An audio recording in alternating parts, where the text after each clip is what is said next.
Paz do Senhor, meu amado, bem-vindo de volta à nossa escola bíblica.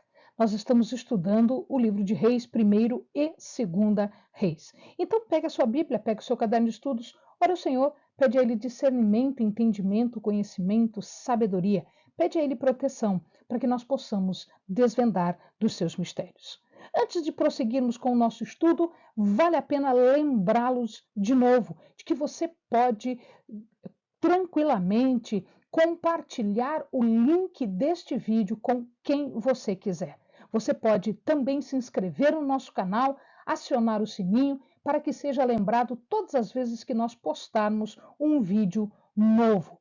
Você pode dar o seu like. Com tudo isso, você estará auxiliando na divulgação da palavra de Deus. Amém, amados? Então, comecemos. Nós estamos falando da história de Judá até a queda de Israel. Então, a história não só de Judá, mas de Israel também até a queda de Israel.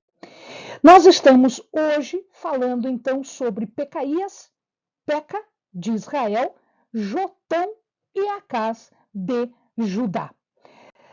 Neste ponto, só para lembrarmos, nós vamos ver o seguinte, que do reino do norte, Israel, nós já vimos todos estes reis aqui. E hoje nós vamos falar de Pecaías e Peca.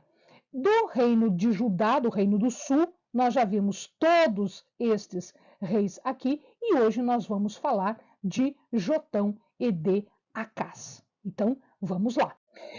Jotão é rei de Judá. Nós já falamos sobre ele no vídeo passado e falamos que o seu pai, Uzias, era leproso e, portanto, ele teve que fazer um reinado em corregência com Jotão. Jotão quer dizer Iavé é perfeito. Ele tinha 25 anos quando ele começou a reinar e reinou por 16 anos, desde 750 até 735. Ele assume o reinado no segundo ano de Menahem, que era rei de Israel. Ele era filho de Uzias e de Jerusa. Jerusa aqui, filha de Zadok. Ele fez o que era reto diante de Deus. Entretanto, ele não eliminou os lugares altos. Ele edifica o portão de cima da área do templo, ele melhora as instalações do lugar de oração, ele reconstrói o muro da colina de Ofel, cidades da colina de Judá, fortes e postos de observação nas regiões florestais, tudo isso com objetivo de defesa, com medidas preventivas e defensivas contra tanto a Síria quanto Efraim ou Israel. Efraim também chamado de Israel. Por que Efraim? Porque Efraim é a maior tribo do reino de Israel. Por isso também é conhecido como Efraim. Jotão, durante o seu reinado, sobe ao poder, ou está no poder, um rei chamado Rezim, da Síria, ou de Damasco. Às vezes a palavra de Deus fala de Damasco ou fala da Síria. É o mesmo local. Damasco era a capital. E quando Rezim faz um acordo com Peca, que era o rei de Israel, eles aliaram forças e eles vieram contra Judá. Alguns estudiosos estão dizendo, né, que nesta época Jotão e Acás eram co-regentes. Tá? Para ele se livrar desta guerra sírio-efraimita, ou seja, da Síria com Israel, quando eles se juntam, para que ele se livrasse desta guerra e sobrevivesse, ele acaba fazendo uma aliança com a Assíria. Na verdade, ele não deveria ter feito isso, ele deveria acreditar e confiar no poder de Deus. Mas ele não fez isso, ele fez uma aliança contra a contragosto com a Assíria. E ele sofreu depois por conta disso. Rezim foi o último rei de Damasco, de Arã, né, ou da Síria. Depois nós vamos ver que ele é conquistado pela Assíria. O seu filho, Acás, é que sucede no trono assim que ele morre. Em Israel, o que está acontecendo? Pecaías é o rei. Ele assume o reinado depois que Menahem é morto, no penúltimo ano de Azarias de Judá. E ele, Pecaías, governa apenas por 2 anos, de 741 a 740. Lembremos-nos que Pecaías quer dizer Yahvé abriu os olhos ou abriu o ventre. Então dá para traduzir destas duas maneiras. Pecaías foi mau diante de Deus. Aliás, esta era a tônica, isto era comum a todos os reis de Israel, uns mais, outros menos, mas nenhum deles deixou de ser mau. Seu reinado foi bastante curto. Por que ele foi curto? Porque ele foi assassinado por Peca. Peca, o novo rei de Israel. Peca, então, é quem sucede Pecaías. Ele assassina Pecaías, sucede Pecaías e ele reina por aproximadamente 20 anos, de 740 a 732. Peca, ele começou a reinar em Gileade quando ele faz um golpe e ele governa paralelamente com Menahem. Menahem está em Samaria e ele está em Gileade. Depois ele acaba matando Pecaías e assumindo o trono. O seu reinado inicia no 52º ano de Azarias. E, óbvio, ele também foi mau diante de Deus. É durante este reinado que ocorre a primeira invasão assíria em Israel.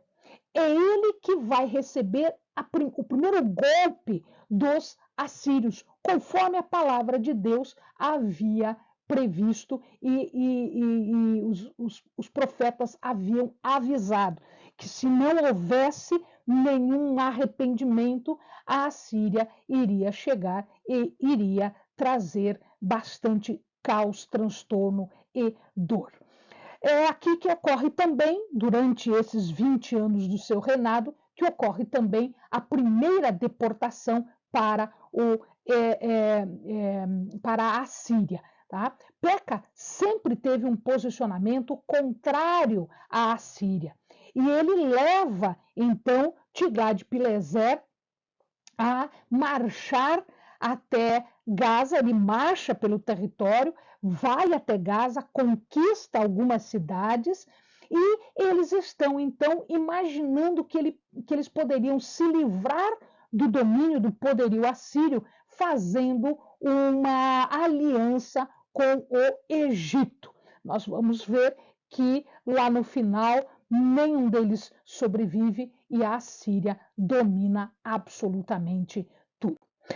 Os assírios conquistam Damasco, portanto o rei Rezim ele é destruído, ele é morto. Eles devastam o norte da Galileia, incorporam a Galileia à Assíria, ao território da Assíria.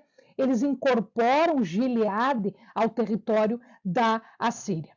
A primeira deportação aconteceu em 733 a.C.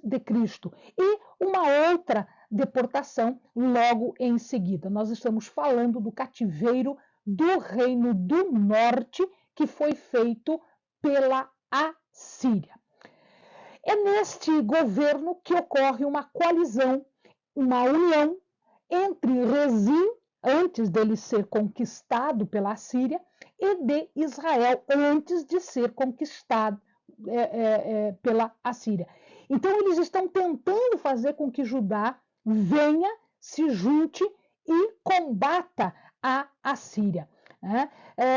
Rezim de Damasco, da Síria, né? E o próprio Peca são chamados, na palavra, eles são chamados de tocos de tição fumegante. Isso o amado vai encontrar lá em Isaías 7:4, dizendo então para o rei de Judá que não tivesse medo deles e que não havia necessidade de fazer um acordo com a Assíria, porque tanto Peca quanto Rezim eram 2 tocos de tição fumegante.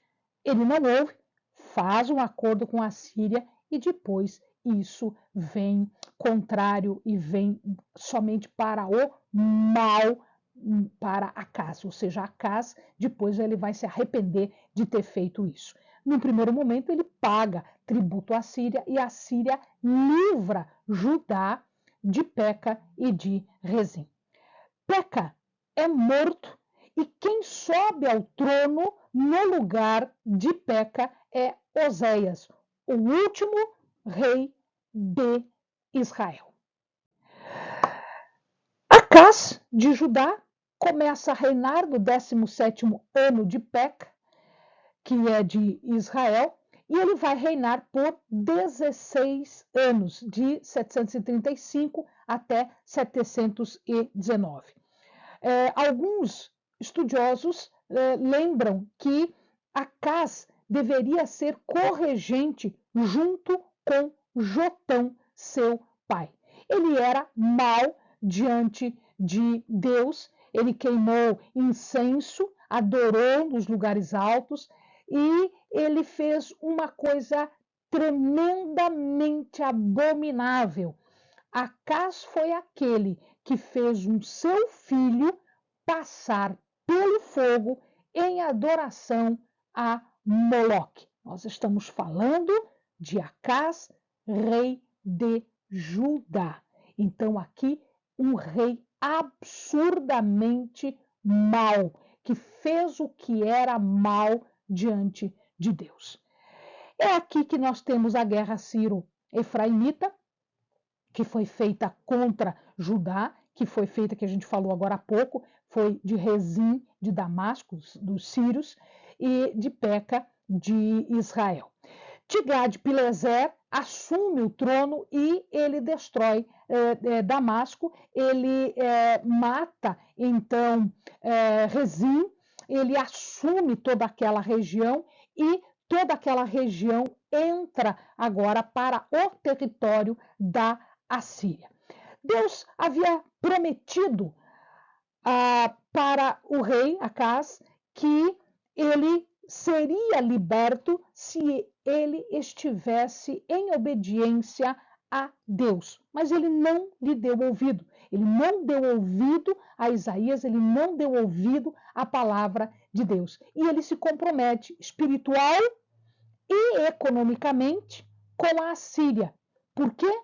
Porque ele fez um acordo com a Assíria, contrário então a Israel e a Damasco. Damasco é destruída, toda a população é levada para Kir. Kir era um local na Síria, localizado perto do Mar Negro, do Mar Cáspio, segundo o profeta Amós nos conta. Portanto, acontece aqui a destruição, primeiro de Damasco, primeiro da Síria e depois de Israel, como nós veremos no próximo vídeo. Acaz vai até Damasco e lá em Damasco estão outros governantes que fizeram então acordo com o rei da Assíria. O que ele vai fazer em Damasco? Alguns dizem que ele vai, em orgulho, arrogância, para presenciar a destruição do seu inimigo lá de Rezim. Então ele vai para ver o triunfo da Assíria e também para pagar uma dívida de gratidão a Tiglat-Pileser. E junto com ele estão outros governantes que também pagam tributo a Tiglat-Pileser, que são os governantes de Amon, de Moabe, Asquelon, Edom, Gaza. Todos esses já haviam sido conquistados e estavam pagando tributo, assim como Judá também está pagando tributo. Pois muito bem, quando ele está nesta visita em Damasco, ele vê um altar e ele se encanta por esse altar. Lá em Damasco, era um altar sírio, que foi conquistado pela Assíria. Ele vê o altar e ele manda que o seu sacerdote, Urias, o seu sumo sacerdote, faça uma cópia deste altar e se coloque esse altar no templo de Jerusalém. E isso efetivamente é feito. Urias, então, em conluio com o rei, idólatra como o rei, ele constrói este altar e quando Acaz volta da visita de Damasco, o altar já está pronto e ele já faz a inauguração deste altar, né, sacrificando neste altar. Ele faz holocaustos e sacrifícios. No lugar onde havia o altar de bronze do Senhor, ele coloca esse altar idólatra. Então, o que acontece é que nós vamos ter aqui um sincretismo. Ao mesmo tempo em que o altar de bronze ainda era usado, eventualmente usado, este novo altar também começou a ser usado e foi Acaz quem o inaugurou. Ele retira metais do templo e como ele retira? Então ele pega esses metais que formavam esses bois aqui que mantinham este recipiente de água que era utilizado para as ofertas e os sacrifícios, ele retira esses bois, derrete esses bois e manda isso para a Assíria e ele também vai destruir alguns destes outros menores, desses outros recipientes menores, para também ter metal suficiente para pagar tributo à Assíria. Uma outra coisa que ele faz também é a construção do chamado relógio de sol. Alguns imaginam que esse relógio de sol tenha esta forma aqui. E eram escadarias, e dependendo da posição do sol no firmamento, a sombra que iria sendo projetada aqui marcaria as horas. Este relógio de sol era muito utilizado também nos outros lugares e ele tinha uma conotação idólatra de idolatria para o sol, para os astros. Ele também fez no telhado do templo altares para a adoração das estrelas do céu. Então, Acaz foi um rei efetivamente mau. Quando ele morre, quem lhe sucede vai ser Ezequias, que nós vamos estudar no próximo vídeo. Amém, amados? Bons estudos!